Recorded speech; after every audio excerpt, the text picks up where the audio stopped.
Good morning students. Last લેક્ચરમાં આપણે article 6.4.1 density of states start કર્યું હતું અને આપણે ડેન્સિટી ઓફ સ્ટેટ્સ ડી એપ્સાઇલોનની વેલ્યુ ફાઇન્ડ આઉટ કરી હતી આ પોઈન્ટ સુધી. D epsilon is equal to L cube by pi square K square D K, અને એમાં આપણે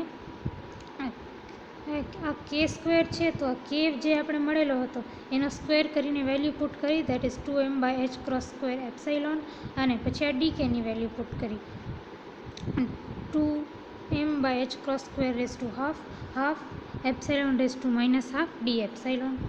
ઓકે, તો આપણું ડી એપ્સાઇલોન કેવું થઈ ગયું? V by pi square 2m by H cross square epsilon into 2m by H cross square raise to half into epsilon raise to minus half into D. હવે આને સિમ્પ્લિફાય કરો તો epsilon into epsilon raise to minus half epsilon raise to half થાય, આને multiply કરો તો epsilon rays to half થાય. પછી 2m by H cross square અને 2m બાય એચ ક્રોસ સ્ક્વેરનો હાફને મલ્ટીપ્લાય કરો તો 2m by H cross square raise to 3/2 થાય. V by pi square into 2 એ તો છે જ, તો વી બાય 2 પાઈ સ્ક્વેર. તો તમારી આ ટર્મ કેવી થઈ જાય? ઇક્વેશન 91 જેવી. ડી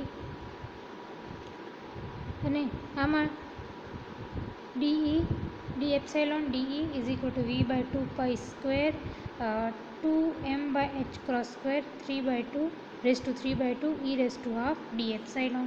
ડી કેન્સલ કરો બંને સાઈડ તો તમારું ઇક્વેશન 92 ડેન્સિટી ઓફ સ્ટેટ્સ આવી જાય. Your density of states D epsilon is equal to V by 2 pi square 2m by H cross square H cut square 3 raise to 3/2 E epsilon raise to half. તો આ જ તમને reference બુકમાં directly આપેલું છે. આ ઇક્વેશન 90 પછી let L cube be the volume of crystal and then directly તમને density therefore density of states is this much એ તમને ડાયરેક્ટલી આપેલું છે. આપણે થોડાક સ્ટેપ્સ એક્સ્ટ્રા કર્યા તમારી અન્ડરસ્ટેન્ડિંગ માટે, આટલા સ્ટેપ્સ એક્સ્ટ્રા છે. સો એક્ઝામમાં તમને લખવા હોય તો લખી શકો, વચ્ચેના સ્ટેપ્સ ન લખવા હોય તો પણ તમારી ઈચ્છા છે. રેફરન્સ બુકમાં જેટલા સ્ટેપ્સ છે એટલા લખો તો પણ તમારી ઈચ્છા છે. Now density of states per unit volume of the crystal. આ ડેન્સિટી ઓફ સ્ટેટ્સ છે D epsilon, this is the density of states. તો density of states per unit volume કેટલું થાય? Density of states by volume.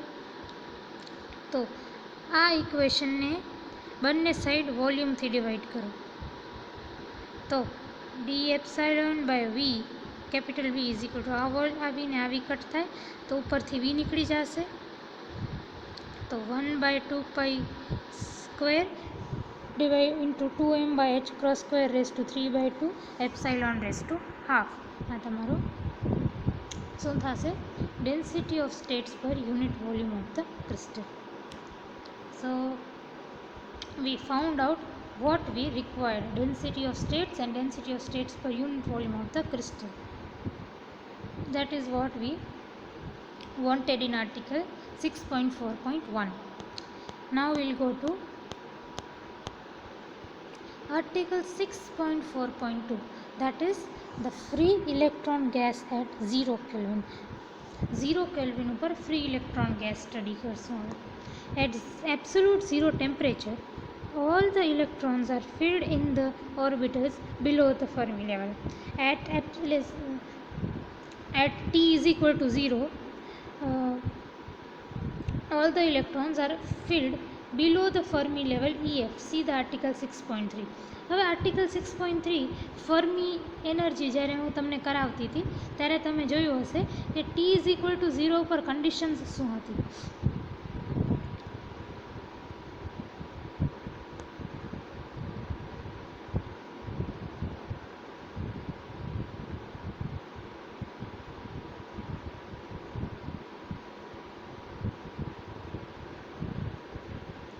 At T is equal to 0, F epsilon is equal to 1 for E less than mu.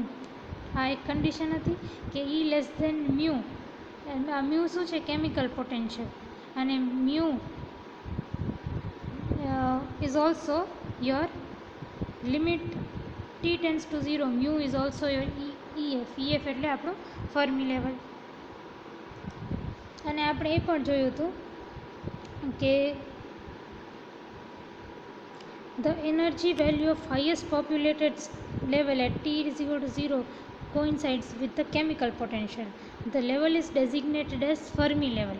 એટલે એ જે mu વાળું જે t is equal to જ્યારે t is equal to 0 હતું ત્યારે તમારું mu was nothing but EF at t is equal to 0 as t tends to 0 mu was nothing but your EF. તો તમારું mu EF છે fermi energy level. અને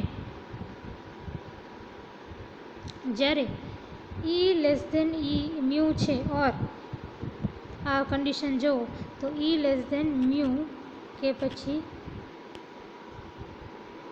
E less than EF હોય ત્યારે જ તમારું Fe ઇઝ ઇક્વલ ટુ 1 છે, which means electron states ત્યારે જ ઓક્યુપાઈડ છે જ્યારે તમારો energy is less than EF. તો at absolute 0 at t is equal to 0 all your electrons will be below the Fermi energy level.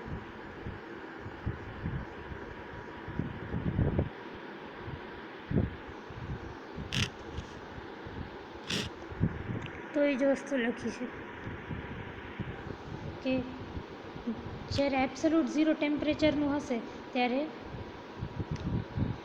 all electrons are filled in orbitals below the Fermi energy level, Fermi level E epsilon F.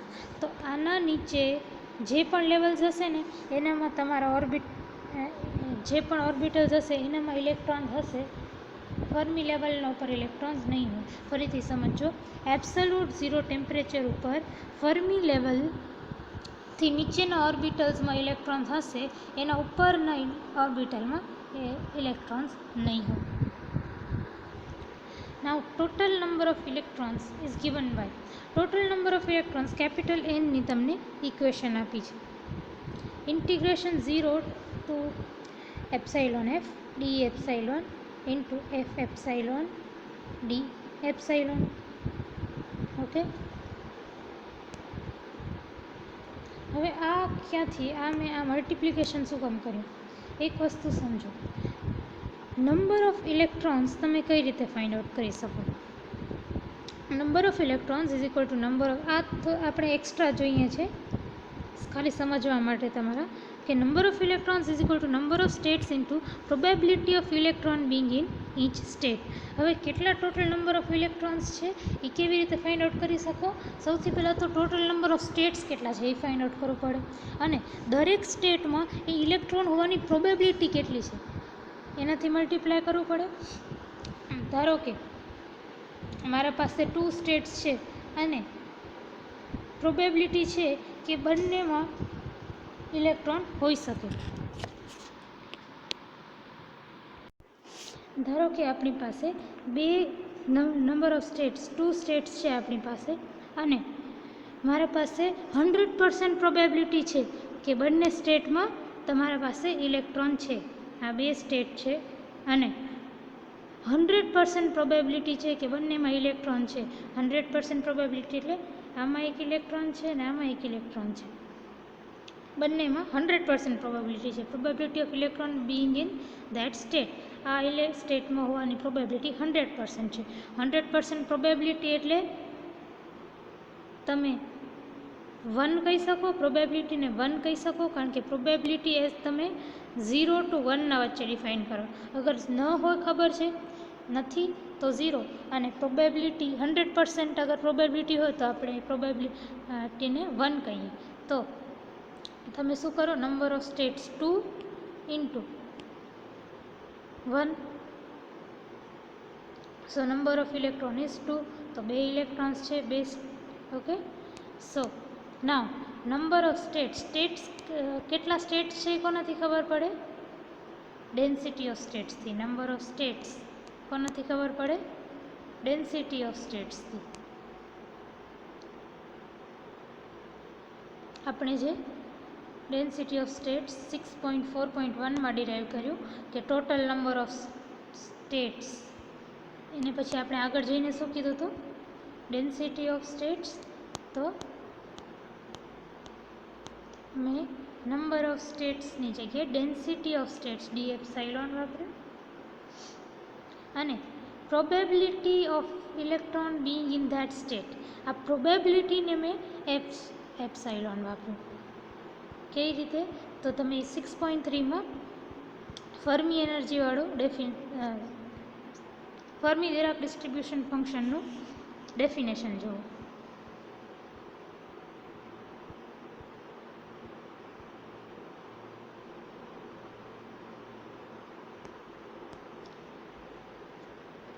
Fe denotes the Fermi Dirac distribution function. It denotes the probability. So આપણે પ્રોબેબિલિટીની જગ્યાએ F epsilon rakhi. Okay,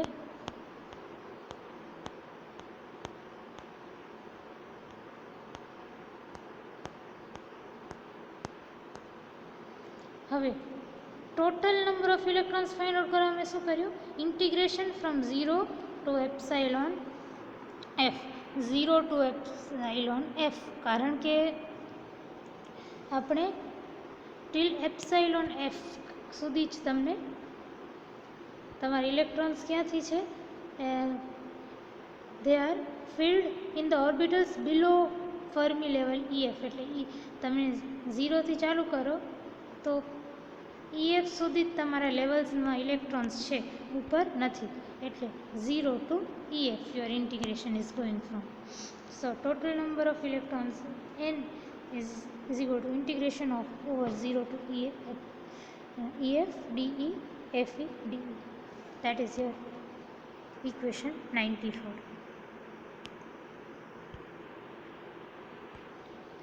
From 80A, Fe is equal to 1 for E less than mu, that is E less than EF. આ તો આપણે ખબર જ છે કે electrons Fe is equal to 1 એટલે probability of the electrons Bing there is 100%, એટલે electrons છે જ, કયા કન્ડિશનમાં છે જ, એક્ઝિસ્ટ કરે જ છે, E લેસ ધેન EF કેસમાં, એટલે કે ફર્મી એનર્જીથી ઓછી એનર્જીવાળા ઓર્બિટલમાં.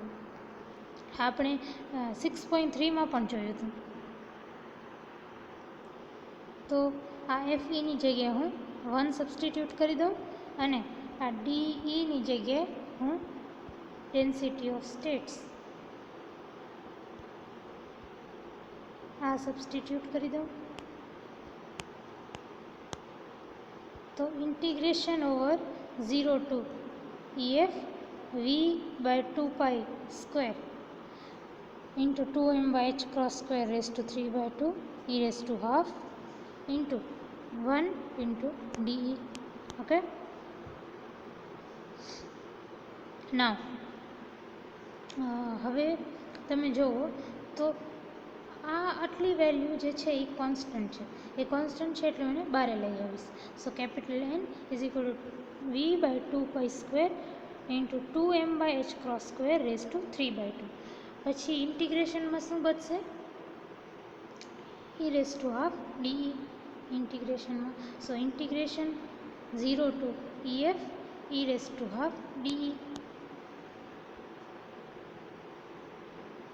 હવે મને શું કરવાનું છે, આનું ઇન્ટિગ્રેશન કરવાનું છે. તો integration of e raised to half DE will be equal to e raised to half plus 1 divided by half plus 1, that is e raised to 3 by 2 divided by 3 by 2, that is e raised to 3 by 2 divided by 3 by 2. 3 by 2 નો ઊંધો કરો તો 2 by 3 e raised to 3 by 2. તો આને મેં કેવી રીતે લખ્યું, e raised to 3 by 2 into 2 by 3. તો તમારી આ ઇક્વેશન કેવી થઈ જશે, n is equal to v by 2 pi square 2m by h cross square raised to 3 by 2 into 2 by 3 into E raise to 3/2 અને હવે આપણે હજી આ વેલ્યુઝ નથી નાખ્યો, લિમિટ્સ નથી નાખી, તો આપણે લિમિટ્સ બ્રેકેટ કરીને લિમિટ્સ 0 ટુ EF પણ પુટ કરશું. ઓકે, ના હવે આપણે લિમિટ પુટ કરીએ તો આ બ્રેકેટ કેવું થઈ જાય, EF raise to 3/2 minus 0 raise to 3/2 is ઇઝ EF રેઝ ટુ 3/2. પછી તો આ બ્રેકેટ જે છે એ EF રેઝ ટુ 3/2 થઈ જાય અને આ 2 સાથે કેન્સલ થાય તો બચે શું, V/3π² 2m/h² raise to 3/2 into EF raise to 3/2. આ તમારો n થઈ જાય, that is your total number of electrons. આને સિમ્પ્લિફાય કરો, EFને બ્રેકેટની અંદર લઈ આવો તો તમારું કેપિટલ N થાય V/3π² 2mEF/h² raised to 3/2. That's your total number of electrons. Taking natural log of equation 95 ની equation 95 માં બંને સાઈડ ln લો. Okay,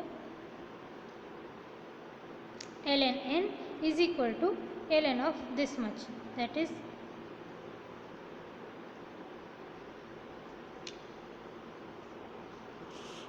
ln of this value.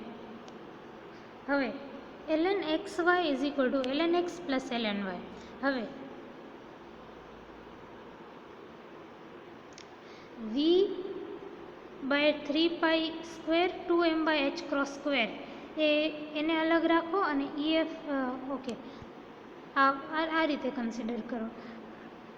Equation 95 ઉપરનું જે ઇક્વેશન છે એને આપણે સિમ્પ્લિફાય જ કર્યું ને, EFને અંદર લઈ આવ્યા, તો આ રીતે વિચારો કે ln આનું ln કરવાનું છે, આનું ln કરીએ એનો મતલબ એના ઉપરવાળા આનું પણ ln જ કરવાનું હોય. તો ધારો કે આપણે આ ઇક્વેશનનું ln કરીએ છીએ તો ln xy is equal to ln x plus ln y. ધારો કે તમારું x આ છે તો ln V/3π² 2m/h² raised to 3/2 plus ln of y plus ln of EF raised to 3/2.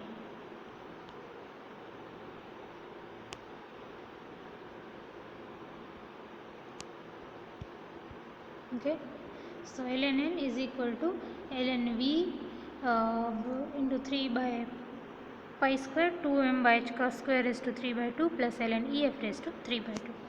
હવે આ કોન્સ્ટન્ટ છે, આમાંથી કોઈ ચેન્જિંગ નથી. V/3π m into all of them are constant. તો કોન્સ્ટન્ટનો લોગ લઈ પણ કોન્સ્ટન્ટ થાય, તો હું આ વેલ્યુને ની જગ્યાએ કોન્સ્ટન્ટ લખી દઉં. નાઉ ln EF raised to 3/2 આને કઈ રીતે લખી શકાય, ln x raised to n is equal to n ln x, which means આને તમે n કન્સિડર કરો અને આને EF ને x કન્સિડર કરો તો આ બે ના ફોર્મ સરખા છે. તો હું શું લખી શકું, n ઇન્ટુ ln x એટલે n એટલે 3/2 ઇન્ટુ ln x એટલે ln EF. તો તમારી આ ઇક્વેશન કંઈક આવી થાય, ln n is equal to constant plus 3/2 into ln EF. Differentiating with equation, આને હવે ઇક્વેશન 96 કહો અને પછી differentiating equation 96 with respect to EF. આ ઇક્વેશન 96 ને વિથ રિસ્પેક્ટ ટુ EF તમે કરો ડિફરન્શિએટ, તો શું થાય, આને with respect to EF differentiate કરો તો d/dEF, પછી અહીંયા પણ d/dEF, અહીંયા પણ d/dEF. તો તમારી ઇક્વેશન આવી કંઈક બને, d/dEF of ln n is equal to d/dEF of constant plus d/dEF of ln EF. Now D by D X of ln x, ln xનું ડિફરન્સિએશન કેવું થાય? 1/x જેવું. તો D by D F of ln n કેવું થશે? 1/n into dn by dx. એટલે ln nનું differentiation આને સમજવા માટે તમે જો D by D F of ln n એને સમજવા માટે તમે શું કરો? આ રીતે બનાવો. ડી બાય ડી એફ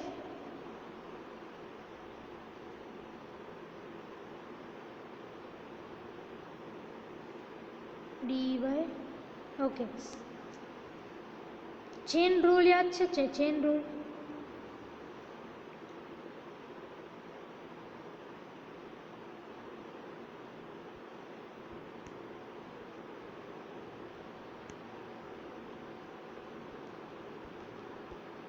હવે આને તમે આ રીતે લખી શકો. આ ડીએ ને આ ડીએન છેવટે તો એકબીજાને કેન્સલ જ કરશે, ખાલી તમારે સમજવા માટે. આને તમે આ રીતે લખી શકો. હવે D by D N of ln n કેવું થશે? 1/n જેવું. તો આ કેવું થઈ જશે? dn by D F into 1/n. તો આ તમારું આવું કંઈક થઈ ગયું, 1/n dn by D F. Constant differentiate કરો એ તો 0 જ આવે. D by D F of ln F, આ એ ફોર્મ્યુલા એપ્લાય કરો તો આ 1/EF થઈ જાય, 1/EF તો ઈ જ છે. અને આગળ 3/2 તો છે જ, એ 3/2 લગાવી દીધો તો તમારું ઇક્વેશન આવી કંઈક આવી જાય. 1/n dn by D F is equal to 0 plus 3/2 EF.